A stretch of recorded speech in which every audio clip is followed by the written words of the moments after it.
చాలా thank you brother. అందరూ కూడా కూర్చుందాం.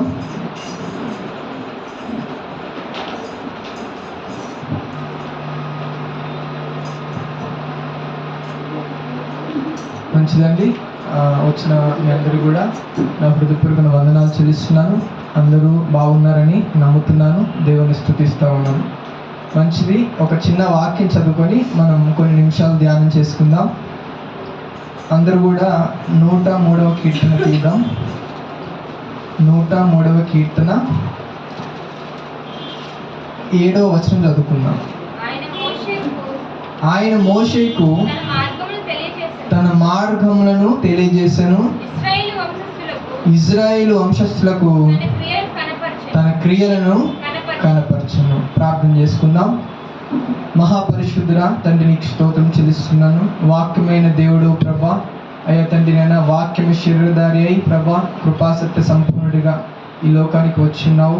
అయినా ప్రభా, నీ వాక్యాన్ని మేము ధ్యానం చేస్తుండగా నీ ఆత్మ సహాయాన్ని మీ దాసులకు అనుగ్రహించండి ప్రభా. ఈరోజు ఈ యొక్క దీని విషయమే మేము ధ్యానిస్తుండగా ఇందులో ఉన్న సత్యాలను ప్రభా మాకు బయలుపరిచి మేము అర్థం చేసుకొని మా జీవితాలు అన్వయించుకొని మా జీవితాలు ఉపయోగకరంగా దాన్ని అయా ఈ వాక్యాన్ని ఉపయోగించుకోవడానికి సహాయం చేయమని, నీ ఆత్మ సహాయం చేత ప్రభా మమ్మల్ని నడిపించమని, ఈ వాక్య పరిచయలో అంతట్లో దాసు నడిపించమని నా ప్రభువును రక్షకుడైన యేసుక్రీస్తు నామంలో ప్రార్థిస్తున్నాను తండ్రి. ఆమేన్. ఇక్కడ చూసినట్లయితే ఒక మాట ఏం రాసిందంటే, మోషేకు తన మార్గములను తెలియజేసెను, ఇజ్రాయేలు వంశస్థులకు తన క్రియలను కనపరచెను అని చెప్పేసి అంటున్నాడు. మార్గములనేమో మోషేకు తెలియజేశాడంట, క్రియలనేమో ఇజ్రాయేల్కి కనపరిచాడంట. సో ఇక్కడ రెండు గ్రూప్స్ కనబడతా ఉన్నాయి. ఏంటిది? ఇజ్రాయేల్ ప్రజలు అనే ఒక గ్రూపు, మోషే అనే ఒక సింగిల్ పర్సన్ ఒక సైడ్ ఉన్నారు. ఇద్దరే ఉన్నారు. అయితే ఈ ఇద్దరికి ఎవరు చూపిస్తున్నారు, ఎవరు బయలుపరుస్తున్నారంటే దేవుడు ఒక్కడే దేవుడు. మోషేకి ఏ దేవుడు మార్గాలను చూపిస్తున్నాడో, ఇజ్రాయేల్ ప్రజలకు కూడా తన క్రియలను బయలుపరిచేది కూడా అదే దేవుడు, యెహోవా దేవుడే. అయితే ఏంటిది ఈ క్రియలు అంటే ఏంటిది? క్రియలను బయలుపరచడం అంటే ఏంటిది? క్రియలు చూపించడం అంటే ఏంటిది? కనపరచడం అంటే ఏంటిది? అద్భుతాలు, ఆశ్చర్యమైన కార్యాలని దేవుడు ఏం చేస్తున్నాడంట? ఇజ్రాయేల్ ప్రజలకి కనపరుస్తున్నాడంట. ఎక్కడెక్కడ చూస్తాము అంటే, ఐగుప్తు దేశంలో ఇజ్రాయేల్ ప్రజలందరూ కూడా బానిసలై ఉన్నప్పుడు, 400 సంవత్సరాలు బానిసత్వంలో ఉన్నప్పుడు దేవుడు మోషే అనే ఒక పర్సన్ని సెలెక్ట్ చేసుకొని, నీ ద్వారా ఈ బానిసత్వంలో నుంచి ఇజ్రాయేల్ ప్రజల్ని నేను విడిపిస్తాను, నువ్వు నాకు నేను నీ పక్షాన ఉంటాను, నీకు తోడుగా ఉంటాను, నువ్వు నేను చెప్పింది చేసుకుంటా వెళ్ళని దానిని బలపరిచినప్పుడు మోషే ఇజ్రాయేల్ ప్రజల దగ్గరికి వెళ్ళి చెప్తాడు. చెప్తే ఫస్ట్ వాళ్ళు నమ్మకపోగా దేవుడు ఏం చేశాడంటే ఆయన ద్వారా ఏం చేశాడు? అద్భుతాలని చేయించడం ప్రారంభించాడు. ఒక నదిని కొట్టగానే ఏమైపోయింది? అది రక్తముగా మారిపోవడం జరిగింది. అందరూ కూడా తర్వాత ఏంటిది? ఆయన కప్పల్ని 10 తెగులు, దాదాపుగా 10 తెగుల దాకా ఆ ప్రజల మీదకి రావడం జరుగుతూ ఉంటుంది. అంధకారం అంతా ఒక చోట కమ్మితే ఇజ్రాయేల్ ప్రజలు మాత్రమే ఏం కలిగింది? అక్కడ వెలుగు కలిగింది. మిడతలు వచ్చేసి అన్ని పంటలు తినేసి అన్నిటినీ చంపేస్తూ ఉంటుంటే ఇజ్రాయేల్ ప్రజల పంటలు ఏం కాలే, చక్కగా ఉన్నాయి, వాళ్ళకి ఎటువంటి నష్టం కలగట్లా. అదొక అద్భుతం. అని చూసి వారెవ్వ చప్పట్లు కొడుతూ ఉన్నారు. ఇక ఇదేం అద్భుతం అని చెప్పేసి కప్పలన్నీ ఎక్కడ ఐగుప్తు దేశంలో ఉన్న ప్రతి ఇంట్లో, ప్రతి మంచం కింద, ప్రతి కంచం కింద కప్పలు దూరుతూ ఉండి, ఎక్కడ చూడు కప్పలు చచ్చిపోయిన వాసన అతో చచ్చిపోతూ ఉంటుంటే ఇజ్రాయేల్ ప్రజలకి అసలు కప్పలే కనబడకుండా హ్యాపీగా వాళ్ళందరూ ఉన్నారు. అది చూసేసి అబ్బబ్బా ఏం అద్భుతం అని చప్పట్లు కొట్టేశారు. తర్వాత చివరికి అందరి ఫస్ట్ బోర్న్ సన్స్ అందరినీ కూడా ఐగుప్తుల్లో ఉన్న మొదటి సంతానం అంతటి కూడా ఏం చేస్తూ ఉన్నాడు? దేవుడు చంపేస్తూ ఉంటుంటే ఇజ్రాయేల్ ప్రజలకి రక్షణని అనుగ్రహించాడు. వాళ్ళ మీదకి ఎటువంటి కీడు రాకుండా చేశాడు. అది ఒక అద్భుతంగా వాళ్ళకి అనిపించింది. వావ్, బాగుంది ఇది, ఈయన బాగున్నాడు, చాలా చక్కగా ఎప్పుడు చూడండి అద్భుతాలను ఆయన చేస్తూ ఉన్నాడు అని చెప్పేసి మోషేని నమ్మడం మొదలుపెట్టారు.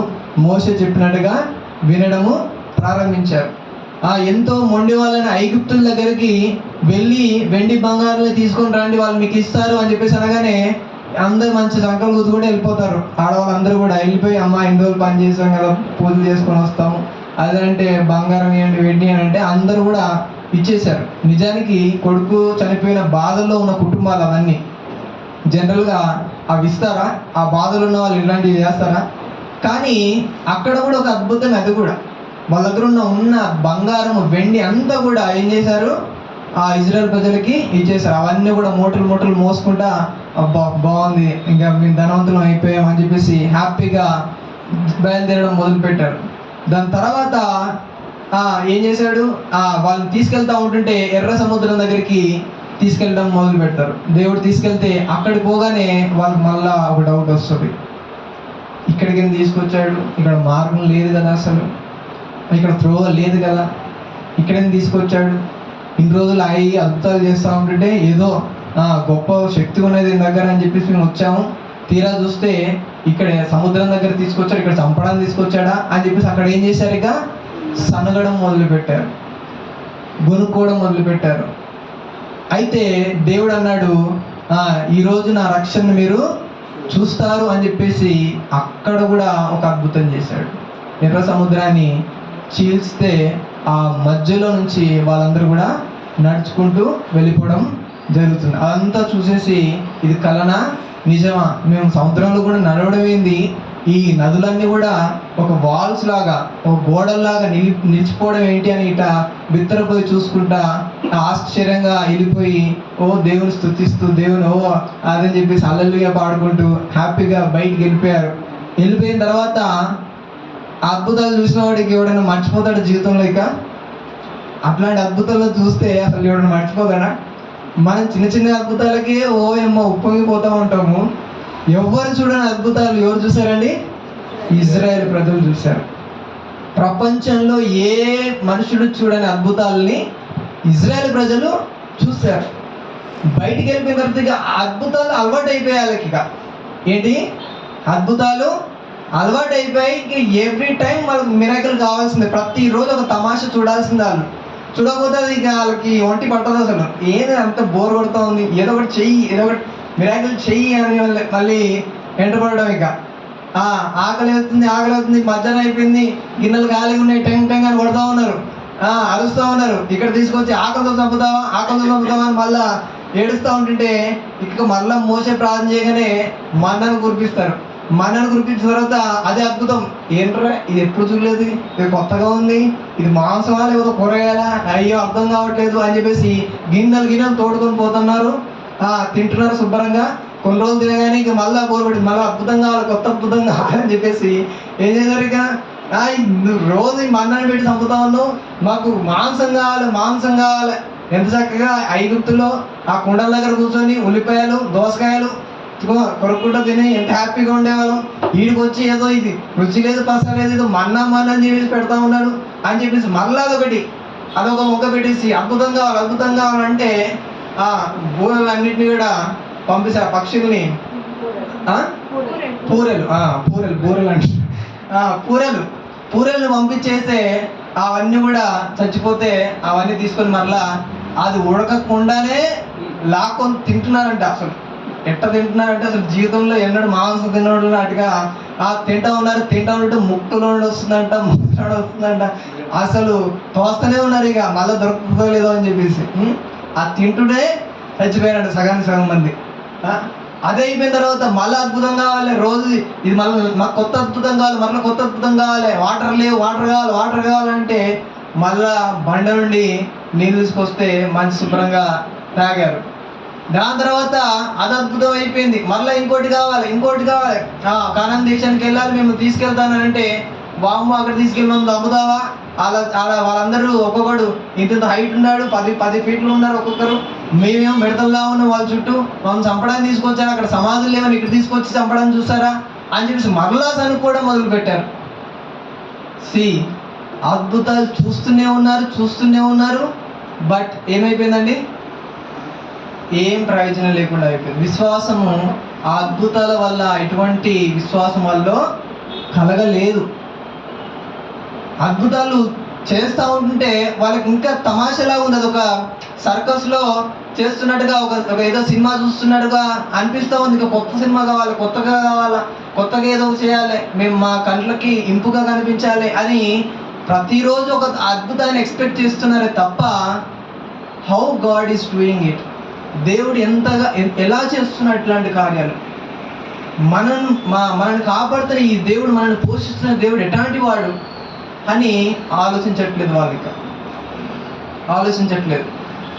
అటుపక్క చూస్తే మోషేనేమో నాకు మాంసం కావాలని అడగట్లేదు, నాకు నీళ్ళు కావాలి, ఈయనలాగానే ఆయన కూడా ఆకలి అవుతుంది కండి, ఈయనకేమో సపరేట్గా దేవుడు తీసుకొచ్చి ప్లేట్లో పెడుతున్నాడే అన్న. వీళ్ళు తిన్నదే ఆయన తింటున్నాడు, వీళ్ళు తాగేదే ఆయన తాగుతున్నాడు. ఏం లేదు అక్కడ, ఆయనకి స్పెషల్ ఫుడ్ ఏం లేదు, సపరేట్గా ఏం లేదు ఆయనకి. కానీ మోషే ఎప్పుడు అనుకోలే అక్కడ. ఆయన పైగా ఏమడుగుతున్నాడంటే, ఆ మోషే ఏం చేస్తున్నాడంటే దేవుణ్ణి వెతుకుతూ ఉన్నాడు. వీళ్ళేమో అద్భుతాలను వెతుకుతూ ఉంటుంటే, వీళ్ళేమో ఆహారాన్ని వెతుకుతూ ఉంటుంటే, వీళ్ళేమో సుఖభోగాలను వెతుకుతూ ఉంటుంటే, మోషే మాత్రం దేవా నేను ఒక్కసారి చూడాలనిపిస్తూ ఉంది, ఒక్కసారి నీ దర్శనం నాకు కావాలా, ఒక్కసారి నువ్వు ఎలా ఉంటావో నాకు అర్థం కావట్లేదు, ఒక్కసారి నేను నిన్ను చూడాలి అని చెప్పేసి అంటావు. అసలు నీ పేరేంటి ప్రభు, అసలు నాకు తెలియదు, అసలు ఇంతవరకు ఆ పేరు నాకు తెలియదు, అసలు ఆ పేరు నీ పేరేంటి అని చెప్పి పేరు కనుక్కోవడం మొదలుపెట్టాడు. నేను ఉన్నవాడను అనువాడను, అబ్రహాం ఇస్సాకు యాకోబు దేవుడను అని చెప్పేసి అనగానే మా పేరు తెలిసిపోయింది. దాని తర్వాత ఏమంటాడండి, దేవుడితో ఎప్పుడు మాట్లాడేవాడంట, దేవుడితో ఎప్పుడు మాట్లాడేవాడంట. చూడండి ఎక్కడ, నిర్గమకాండం 33:11.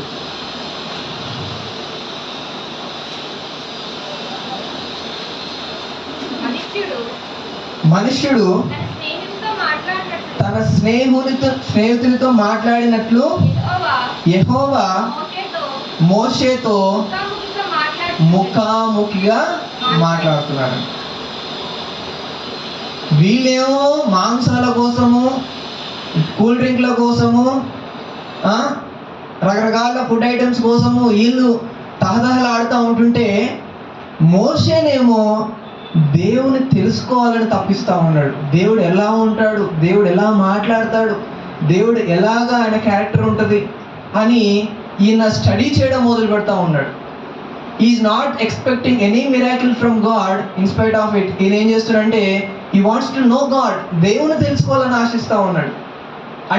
అటుపక్కనేమో అద్భుతాలు చూస్తూనే, అద్భుతం వెనుక అద్భుతాలు అనుభవిస్తూనే దేవుని పైన సనుక్కుంటున్నారు, గునుక్కుంటున్నారు, నన్ను చంపడానికి తీసుకొచ్చారు, మమ్మల్ని వేపడానికి తీసుకొచ్చారు అని చెప్పేసి దేవుని పైన గునుక్కుంటూ ఉంటుంటే, ఒక పక్క మోషేనేమో ఒక్కసారి నిన్ను చూడాలనుంది ప్రభా, ఒక్కసారి నీతో మాట్లాడాలనుంది, నీ మాటలు వినాలనుంది అని దేవునితో ఆ కనెక్షన్ పెంచుకుంటా ఉన్నాడు. దేవుని యొక్క క్యారెక్టర్ని స్టడీ చేస్తూ ఉన్నాడు. దేవుడు అంటే ఎలా ఉంటాడు, అసలు దేవుడి స్వభావం ఏంటిది, దేవుడు ఏం ఆశిస్తూ ఉన్నాడు, దేవుడు ఎలా ఉంటాడు అని చెప్పేసి ఏం చేస్తూ ఉన్నాడండి, ఈరోజు స్టడీ చేస్తూ ఉన్నాడు, దేవుని కోసం తహతలాడుతూ ఉన్నాడు. ఒకానొక సమయంలో మిరాకిల్స్ ఒక 40 రోజులు చూడలేదు వాళ్ళు.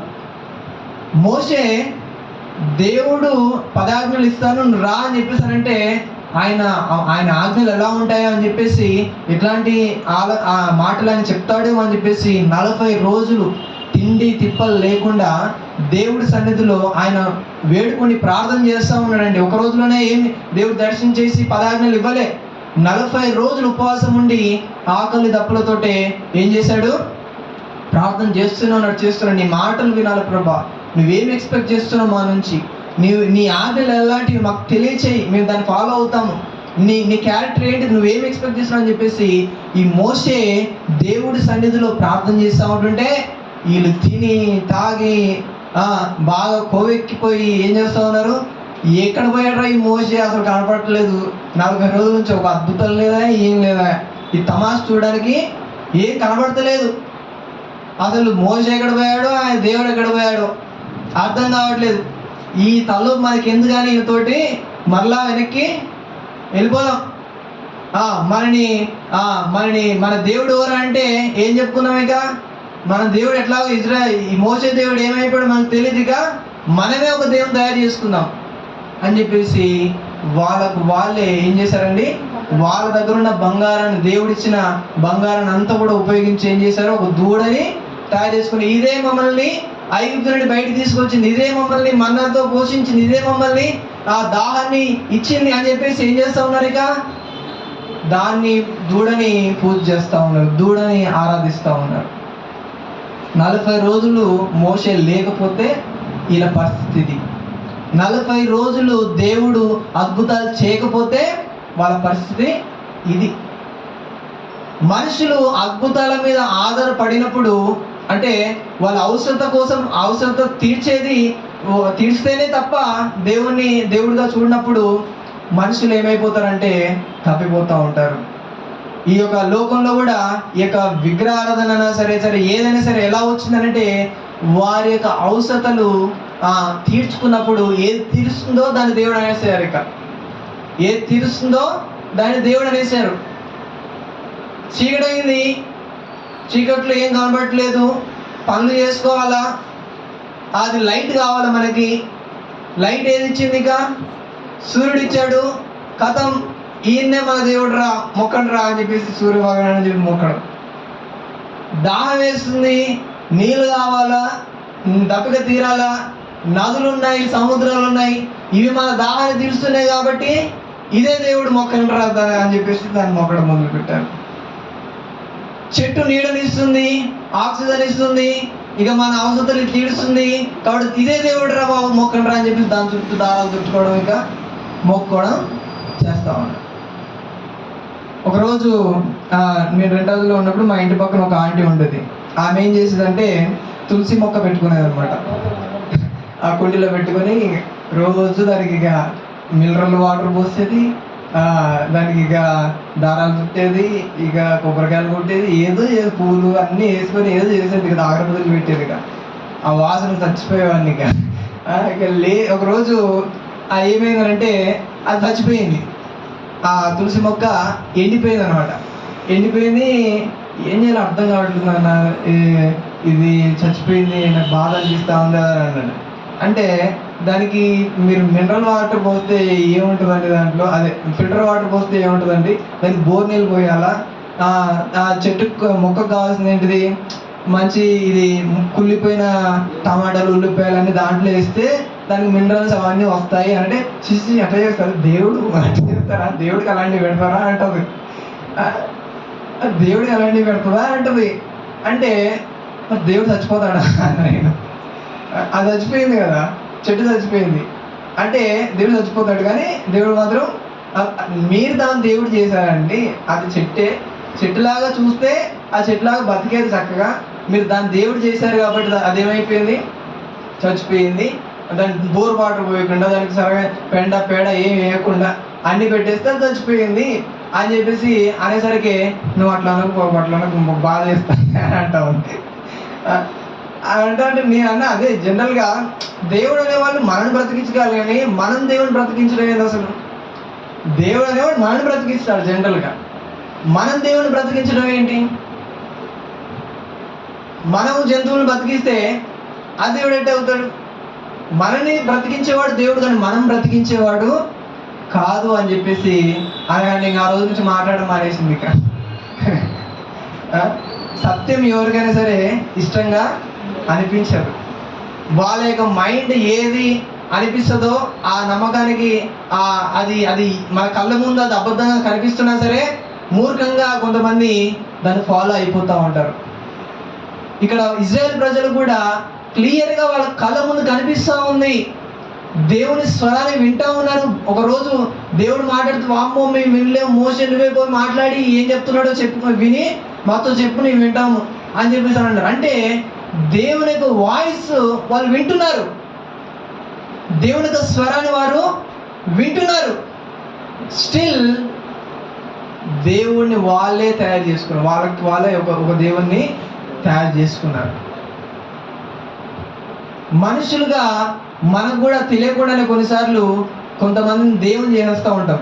ఏదైనా మంచి పని, ఇప్పుడు సపోజ్ ఎవరన్నా జాబ్ ఇప్పించారనుకోండి, గవర్నమెంట్ జాబ్ ఇచ్చారు, దేవుడయ్యా మీరు నిజంగా దేవుడయ్యా అని చెప్పేసి కాళ్ళ ఎలా పడి మొక్కేస్తూ ఉంటారు.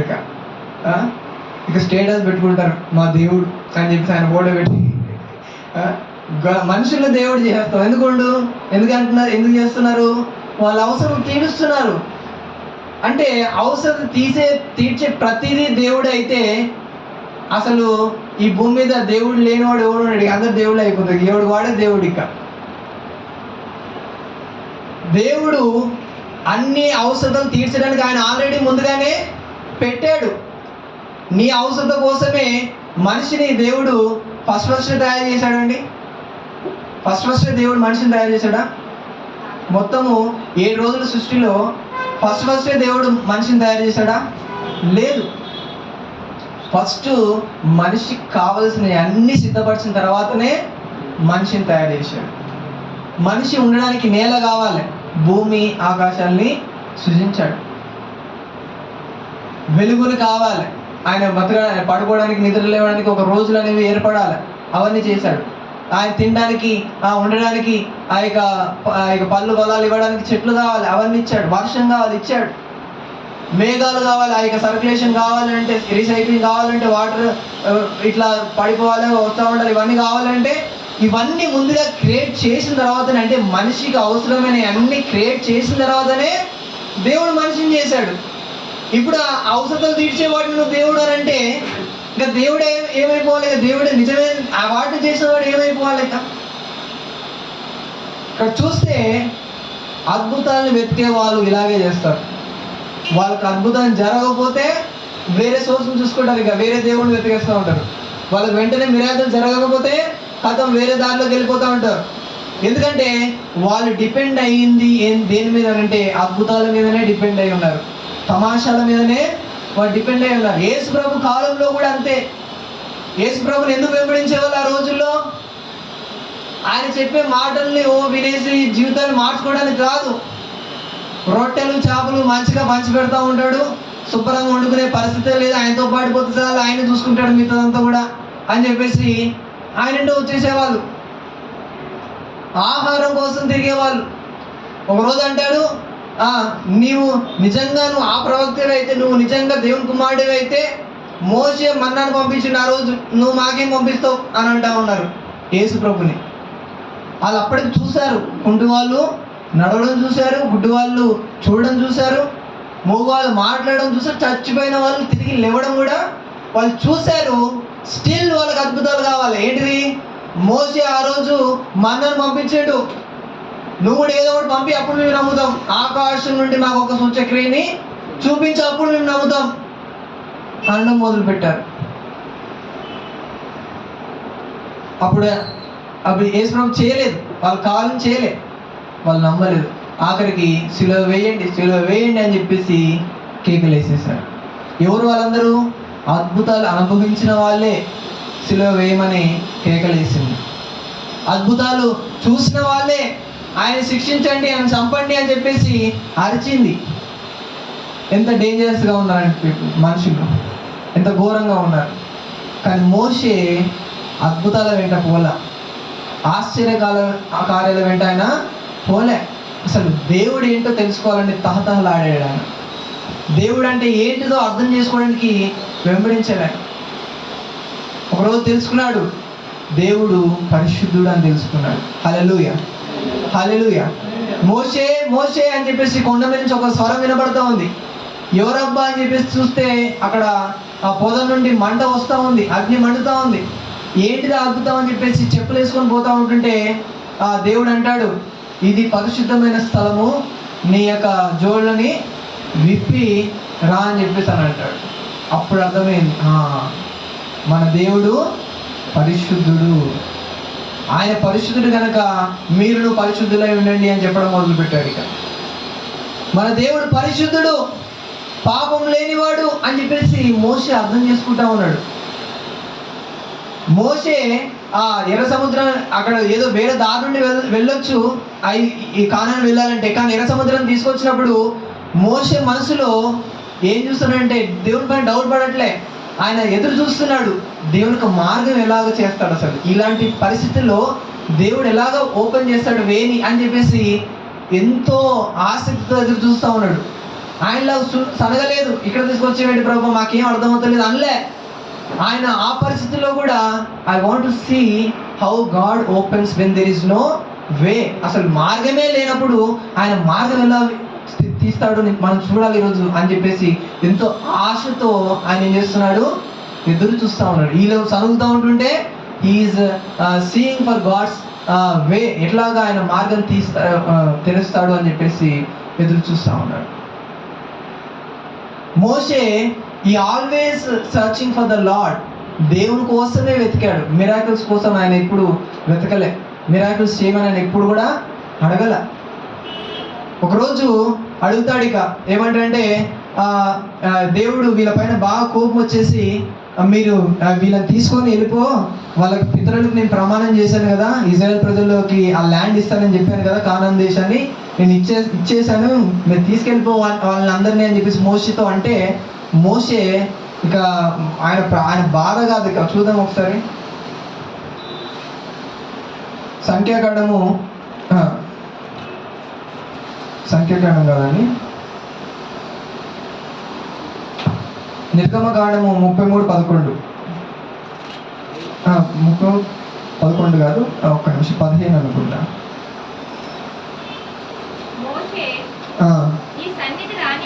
నీ సన్నిధి రాని ఎడల ఇక్కడ నుండి మమ్మల్ని తోడుకొని పోకుము. అదేవిధంగా 12వ వచనం కూడా చూడండి, మోషే యెహోవాతో ఇట్లను చూడుము ఈ ప్రజలను తోడుకొని పొమ్మని నీవు నాతో చెప్పుచున్నావు గాని నాతో ఎవరిని పంపేదో అది నాకు తెలియలేదు అని అంటా ఉన్నాడు. ఈ ప్రజలను తీసుకెళ్ళమని చెప్పేసి అంటున్నావు, ఆ ల్యాండ్ ఇస్తానని చెప్పేసి అంటున్నావు, మంచిదే, but who is going to come with us, ఎవరు మాతో వస్తున్నారు అని చెప్పు నువ్వు ఫస్ట్ అని అంటాడు. నీవు నీ సన్నిధిని మాతో రాని ఎడల ఇక్కడ నుండి కదిలేదేలే అని చెప్పేసి కూర్చున్నాడు. ఇక ఇక్కడ నుండి కదలను అని చెప్పేసి అని అన్నాడు. ఇక ఈ డోంట్ వాంట్ దట్ ల్యాండ్, ఆ ల్యాండ్ ఆయనకు అవసరం లేదు, ఆ యొక్క ల్యాండ్లో ఉన్న ఆ ఆస్తిపాస్తులు ఆయనకు అవసరం లేదు. ఆయన ఏమంటున్నాడు, నాకు నువ్వు రావాలి నాతో అని చెప్పేసి అంటాము. ఇజ్రాయెల్ ప్రజలేమో మాకు ఆ ల్యాండ్ ఇచ్చేసాయి, వాళ్ళు యుద్ధం చేయకుండానే మాకు ఆ ల్యాండ్ ఇచ్చేసి చాలు, మాకు ఇంకా మీతో మాకు పనే లేదు అన్నట్టుగా వీలుంటే, మోషే అంటాడు నాకు ఆ ల్యాండ్ లేకపోయినా పర్లేదు కదా, నువ్వు నాతో మాత్రము రావాల్సిందే అని చెప్పేసి పట్టుకొని కూర్చున్నాడు. I want you not the land అని చెప్పేసి కూర్చున్నాడు.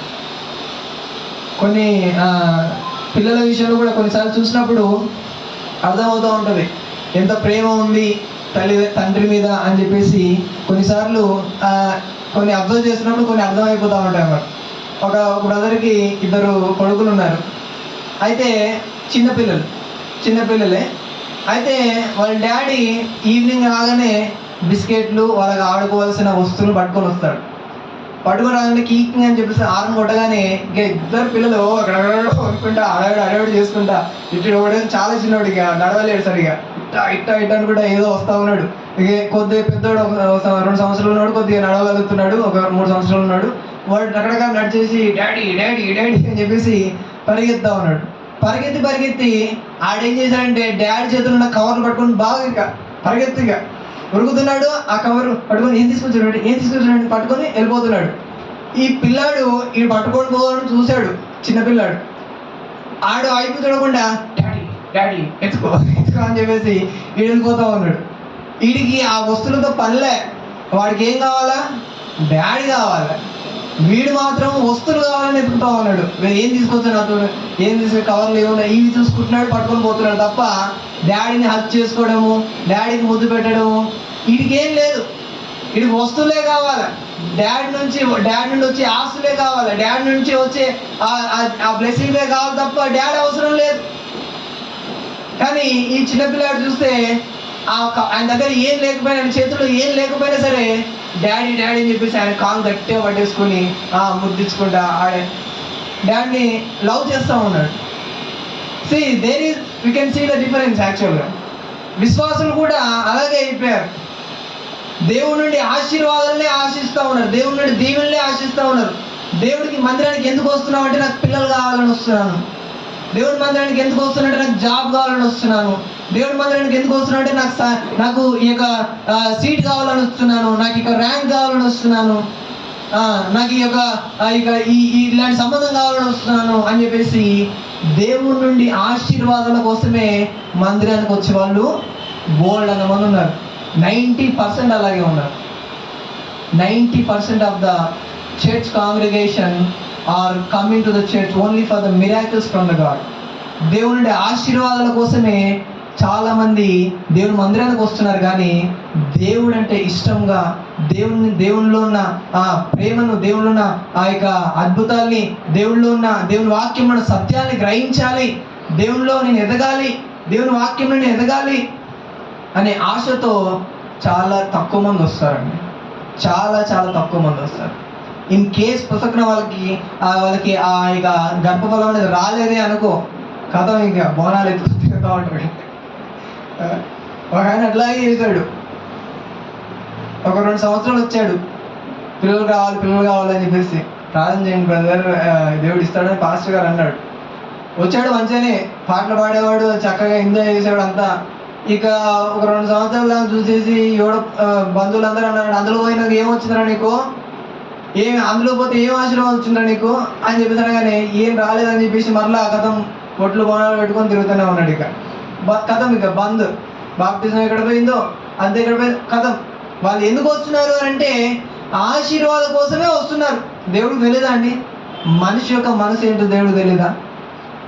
ఎందుకు వస్తున్నాం అనేది మనం గమనించకపోవచ్చాం, కానీ దేవుడు సమస్తం చూస్తున్న దేవుడు అయినాడు. హల్లెలూయా. సో దేవుడు ఏమి ఇచ్చినా ఏమి ఇవ్వకపోయినా దేవుని కోసం మనం ఏం రావాలండి. హల్లెలూయా. దేవుడు ఏదో ఇస్తేనే చేయడం కాదు, దేవుడు ఏదో ఆశీర్వదిస్తేనే ఆయన మన దేవుడిగా ఎంచుకోవడం కాదు. మనకి ఏమీ లేకపోయినా సరే, మన దగ్గర ఉన్నవి కూడా పోయినా సరే, దేవుని పట్టుకొని ఉన్నవాడే నిజమైన విశ్వాసి. హల్లెలూయా. హల్లెలూయా. మోషే అలాంటి వాడు. ఒకరోజు ఆ యొక్క ఎవరు వాళ్ళ బ్రదర్స్ సిస్టర్ ఇద్దరు కలిసి గొడవ వేసుకుంటా ఉంటారు.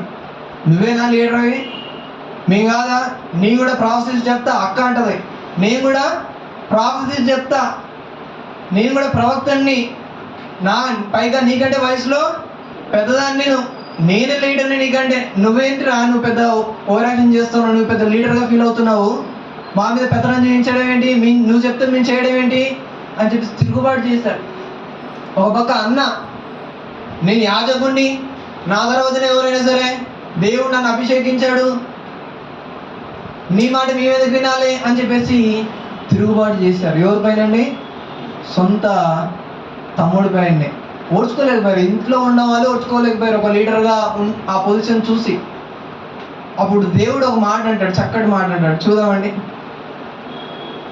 సంఖ్యాకాండము 13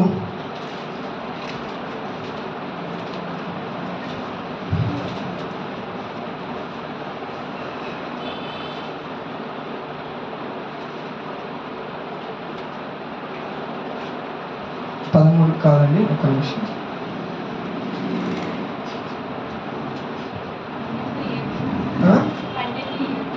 12 రైట్ 2 నుంచి చదువుదాం.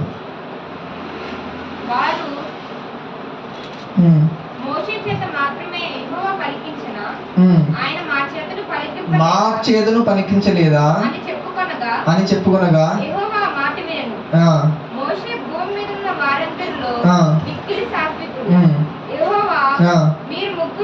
మీరు ముగ్గురు ప్రత్యక్షపు గుడారములకు రండని ఆజ్ఞయించును. ఆ ముగ్గురు రాగా మేఘస్తంభంలో దిగి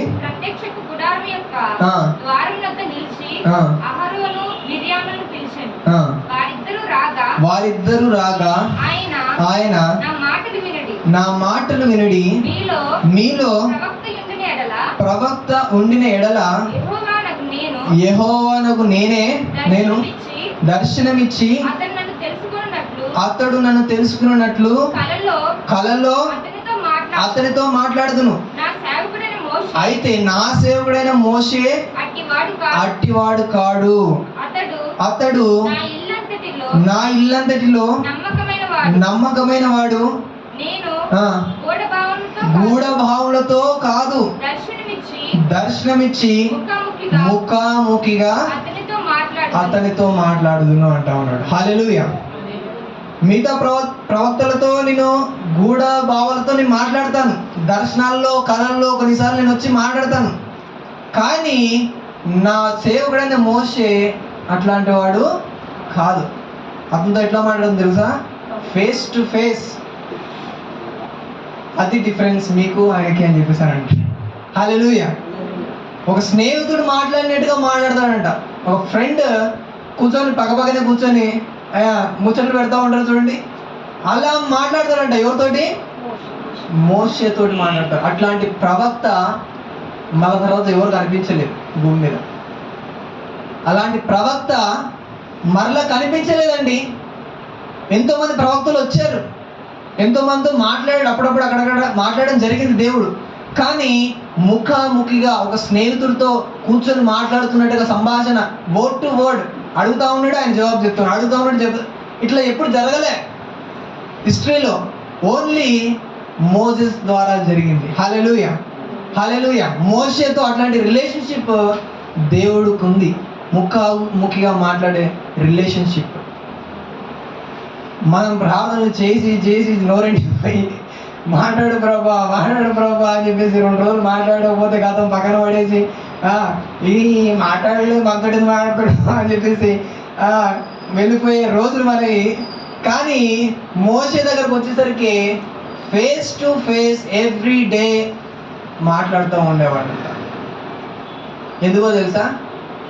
ఆయన దేవుని మార్గాన్ని వెతికాడంట. హల్లెలూయా. దేవుని వెతికాడు, దేవునికి ప్రిఫరెన్స్ ఇచ్చాడు, దేవుని అర్థం చేసుకోవడానికి ఆయన ప్రయాసపడ్డాడు. దేవుడు అంటే ఎట్లా ఉంటాడు అసలు? దేవుడు ఆత్మస్వరూపాన్ని తెలుసుకున్నాడు, దేవుడు సత్యవంతుడని తెలుసుకున్నాడు, దేవుడిలో అసత్యాన్ని ఆయన ఓడ్చుకోలేడు, పాపాన్ని ఆయన ఓడ్చుకోలేడు అని గ్రహించాడు. ఆయన ఒక విగ్రహం కాదు, నోరు లేని విగ్రహాలు కాదు, ఆయన సజీవుడని తెలుసుకున్నాడు, ఆయన మాట్లాడే దేవుడని తెలుసుకున్నాడు, ఆయన వినే దేవుడని తెలుసుకున్నాడు. Is knowing God more then anyone else in the history. దేవుని గురించి అంతగా తెలుసుకుంటా ఉన్నాడు. మనం కూడా ఒక విశ్వాసులుగా ఏదో సాదాసీదా లైఫ్ పనిచేయదండి. సాదాసీదా లైఫ్ పనిచేయదు.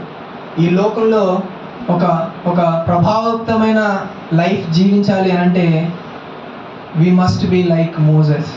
ఆయనలాగా దేవుని సన్నిధి కొరకు పరితపించాలి, దేవుని స్వరం కోసం ఈ వెతకాల, దేవునికి ముఖకాంతి కోసం, ఆయన సన్నిధి కోసం మనము ప్రతి దినము ఏం చేయాలంట?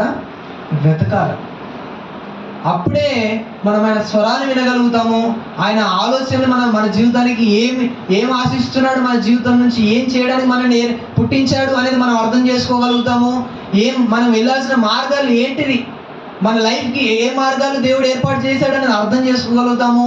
ఇవన్నీ ఎప్పుడు చేస్తాయంటే సినిమాలు చూసుకుంటా, షికారులు చేసుకుంటా, పిచ్చి పిచ్చి మాటలు మాట్లాడుకుంటా, టైం పాసులు చేసుకుంటా, జోకులు చేసుకుంటా, వాడిని వీడిని వెక్కిరించుకుంటా, ఎగతాళాలు చేసుకుంటా ఉంటే ఇవేం జరగవు.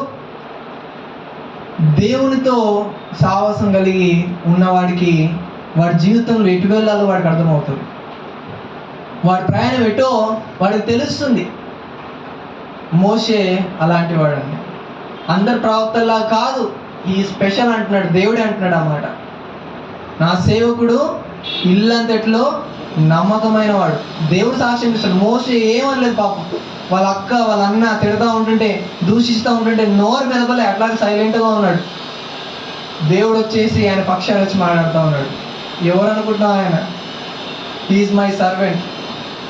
మీతో నేను దర్శనాల ద్వారా మాట్లాడతానేమో కానీ ఆయనతో మాత్రం నేను ముఖాముఖిగా మాట్లాడతా, ఫేస్ టు ఫేస్ నేను మాట్లాడతా అని చెప్పేసి మోషేని వెనకేసుకొస్తా ఉన్నాడు దేవుడు. దేవుడితో నీకు అట్లాంటి సంబంధం ఉంటే దేవుడే నీ పక్షాన్ని వచ్చి వ్యాజ్యం ఆడతాడు. దేవుడు నీ పక్షాన వచ్చి యుద్ధాలు చేస్తూ ఉంటాడు. నీకు ఎవరు సపోర్ట్ అవసరం లేదు, ఎవరో నీ పక్షాన మాట్లాడాల్సిన అవసరం లేదు. దేవుడు నీ పక్షాన ఉంటే no one can stand in front of you. అదే దేవుడే నీ పక్షాన ఉంటే నువ్వు సాధించలేనిది ఏది కూడా లేదు. దేవుడే నీ పక్షాన ఉంటే నీ దగ్గర ఎవరు కూడా ఇక ఏంటిదండి గర్వంగా ఉండలేరు. ఎందుకంటే దేవుడు నీ పక్షాన ఉంటున్నాడు. హల్లెలూయా. శిష్యులు కూడా వాళ్ళు కూడా ఫస్ట్లో దేవుడిని యేసు ప్రభుని అర్థం చేసుకోలేకపోయారు. కానీ కొంచెం కొంచెంగా దేవుడు ఏం చేశాడు, వాళ్ళకి బయలుపరుస్తూ వచ్చాడు. ఒకరోజు అడుగుతూ ఉంటాడు, ఏమంటాడంటే ప్రజలందరూ నా గురించి ఏమనుకుంటున్నారని చెప్పేసి అడుగుతాడు. ప్రజలందరూ ఏమనుకుంటే అందరూ అంటున్నారు నువ్వు ఒక మంచి ప్రీచర్ అంటున్నారు, మంచి బోధించే ప్రీచర్ అంటున్నారు, నువ్వు ఒక ప్రవక్త అంటున్నారు, లేకపోతే నువ్వు రేలియా అంటున్నారు, నిన్ను మోషే అంటున్నారు అని చెప్పేసి అంటే సరే వాళ్ళు ఏమనుకుంటున్నారు పక్కన పెట్టేసి మీరేమనుకుంటున్నారు అని చెప్పేసి అడుగుతాడు. మీరేమనుకుంటున్నారు అని అంటాడు. అప్పుడు వీళ్ళకేం అర్థం కాదు.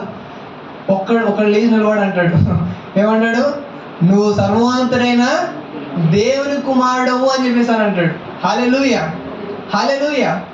అప్పుడు మోషే ఇక పేతురుని దేవుడు ఏం చేశాడు, అప్రిషియేట్ చేస్తాడు. ఇది దేవుడి నుండే వచ్చింది కానీ అది నీకు నువ్వుగా చెప్పింది కాదు అని చెప్పేసి అని అంటాడు. ఎందుకంటే మోషే ఏ విధంగా అయితే దేవుని అబ్జర్వ్ చేస్తూ ఎదిగాడు, పేతురు కూడా దేవుణ్ణి అలా అబ్జర్వ్ చేస్తూ పెరిగాడు.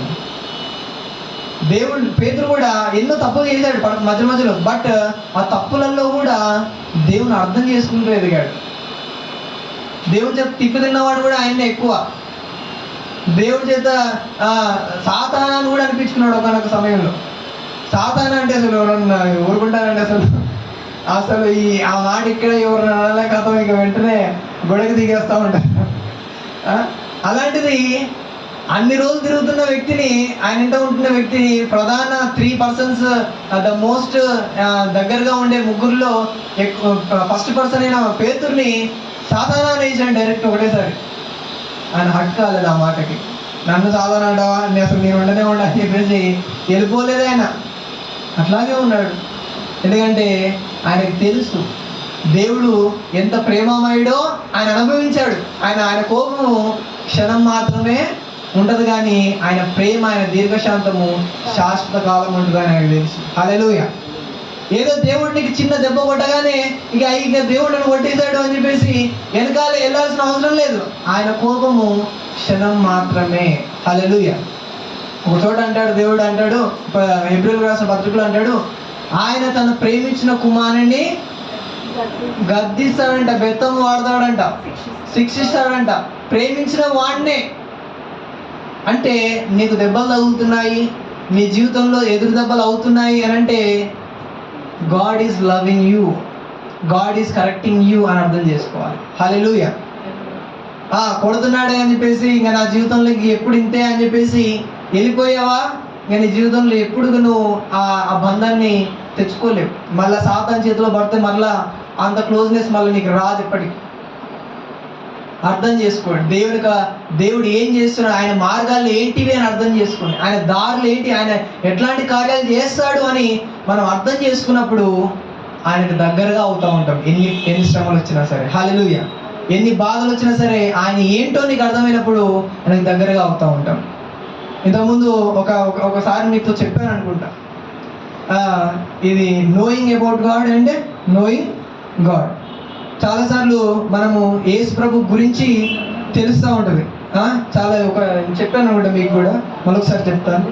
ఇక బైబిల్ కాలేజీలో ఉన్నప్పుడు ఒక ప్రీచర్ వచ్చాడు. ప్రీచర్ వచ్చేసి మెసేజ్ చెప్తా అంటాడు, ఎంతమందికి యేసు ప్రభు తెలుసు అని అన్నాడు అనమాట. ఎంతమందికి యేసు ప్రభు తెలుసు అని చెప్పేసి అని అన్నాడు. అనేసరికి అందరు చేతులు ఎత్తేస్తారు. మామూలుగా యేసు ప్రభు గురించి తెలుసు అని అంటే అందరు చేతులు ఎత్తేస్తారు. మాకేం అర్థం కావట్లేదు.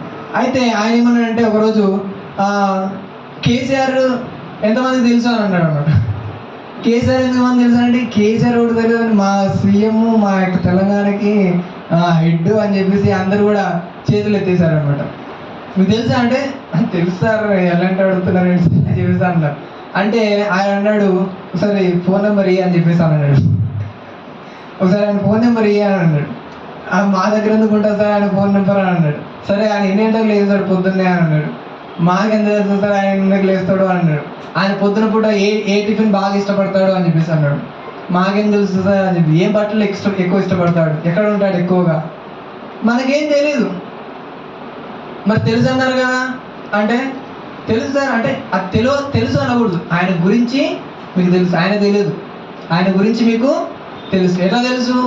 మీడియా ద్వారా, యూట్యూబ్ల ద్వారా, న్యూస్ పేపర్ల ద్వారా, వీళ్ళు మాట్లాడుకోవడం ద్వారా ఆయన గురించి మీకు తెలుసు. అంతే తప్ప ఆయనతో ఎటువంటి ఇంటిమేట్ రిలేషన్షిప్ అనేది మీకు లేదు. అలాగే యేసు ప్రభు గురించి తెలుసా? యేసు ప్రభు తెలుసా? ఎవరో పాస్టర్ చెప్తా ఉంటుంటే మీరు విని యేసు ప్రభు అంటే ఇదా అని అర్థం చేసుకుంటున్నారా? లేకపోతే వీళ్ళు సాక్ష్యాలు చెప్తా ఉంటుంటే యేసు ప్రభు ఇట్లా చేస్తాడా అని తెలుసుకుంటా ఉంటున్నారా? లేకపోతే మీకు మీరే స్వయంగా మీ జీవితంలో ఆయన అనుభవిస్తున్నారా? ఆయన ప్రేమను, ఆయన అద్భుతాలను మీకు మీరే అనుభవిస్తున్నారా? ఆయన ఏమై ఉన్నాడో మీకు మీరే రీసెర్చ్లు చేసి తెలుసుకుంటున్నారా? ఆయన క్యారెక్టర్ ఏంటిదో మీకు మీరే అన్వేషణ ప్రకారంగా మీరు అర్థం చేసుకుంటున్నారా? నేను ఎందుకు చాలామందిని అంటే హిందూస్ నుంచి క్రిస్టియానిటీలోకి వచ్చే వాళ్ళని ఎందుకు బాగా లైక్ చేశారంటే వాళ్ళు తెలుసుకొని వచ్చారు. హల్లెలూయా. ఎలా వచ్చారండి?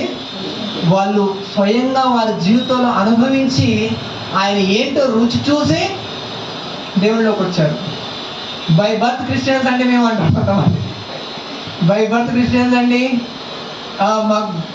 మా తాత ముత్తాతలుంటే మేము అందరం క్రిస్టియన్స్ అని అంటామండి. అంటే క్రిస్టియన్స్ ఎప్పుడు కాదండి. వారసత్వం ఏం లేదు క్రిస్టియానిటీలో. ఎవడికి వాడు ఇండివిజువల్గా తెలుసుకోవాల్సిందే. ఎవడికి వాడు ఇండివిజువల్గా ఆయన్ని సొంత రక్షకుడిగా అంగీకరించాల్సిందే. మా నాన్న క్రిస్టియన్ కాబట్టి నేను క్రిస్టియన్, నన్ను కూడా పరలోకానికి తీసుకెళ్తానంటే అదేం కుదరదు. You must know by your self. నీకు నువ్వుగా తెలుసుకోవాల్సిందే. నీకు నువ్వుగా ఆయన సొంత రక్షకుడిగా స్వీకరించాల్సిందే.